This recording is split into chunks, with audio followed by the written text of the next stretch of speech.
dalam rangka mengecek secara langsung tugas pokok personil SAR Palembang dalam menghadapi musibah atau bencana yang terjadi, serta memastikan kinerja dan sumber daya yang dimiliki. Kepala Badan Nasional Pencarian dan Pertolongan atau Basarnas, Marsikal Madya TNI M. Syaugi, mengunjungi kantor Basarnas Palembang. Usai melakukan pengecekan alutsista yang dimiliki Basarnas, Marsikal Madya TNI M. Syaugi mengatakan, saat ini anggota SAR yang dimiliki sebanyak 3.321 personil. Idealnya dengan wilayah Indonesia yang 2/3-nya lautan, personil yang dimiliki sebanyak 7.000 orang. Namun demikian, pihaknya memiliki 6.000 potensi SAR selain anggota Basarnas yang siap membantu tugas SAR seperti TNI, Polri, Kementerian maupun masyarakat. Diakuinya meskipun kuantitas SDM masih perlu ditingkatkan, namun kualitas Basarnas dan didukung peralatan yang mumpuni sudah tak diragukan lagi. Seperti halnya penambahan kapal laut sebanyak 170 unit kapal yang dapat menyuplai 450 ton bahan bakar dan 100 ton air bersih. Nah, kembali lagi tadi potensi SAR, itu setiap kantor SAR setiap tahun punya program untuk melatih dan membina potensi-potensi SAR yang ada di kotanya masing-masing. Ya. Sampai sekarang potensi SAR yang masih aktif dan tetap berhubungan dengan kita itu kurang lebih 6.000. Jadi mereka ini adalah sahabat kita yang bisa kita gunakan apabila memang membutuhkan tugas-tugas SAR.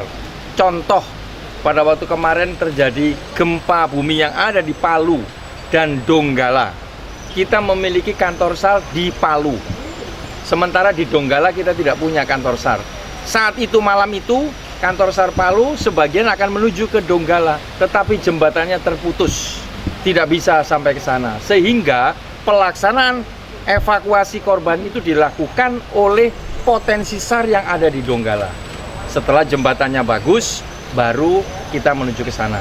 Itu sumber daya manusia. Organisasi, ya. Tadi saya sampaikan kita sudah 38 kantor SAR. Berarti 34 provinsi ditambah 4. 4 itu mana yang baru dari 2017? Yaitu Natuna, Mentawai, Maumere, dan Banten. Kenapa itu kita bentuk sebagai kantor SAR?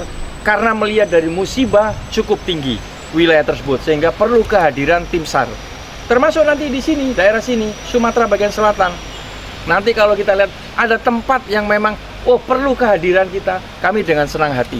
Tentunya kami akan bersinergi, berkolaborasi dengan pemerintah provinsi maupun pemerintah daerah.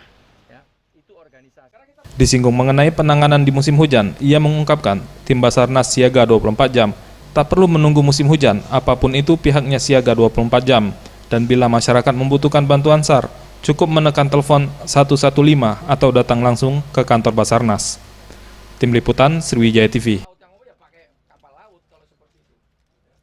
Di sini kapal laut kita punya berapa kapal?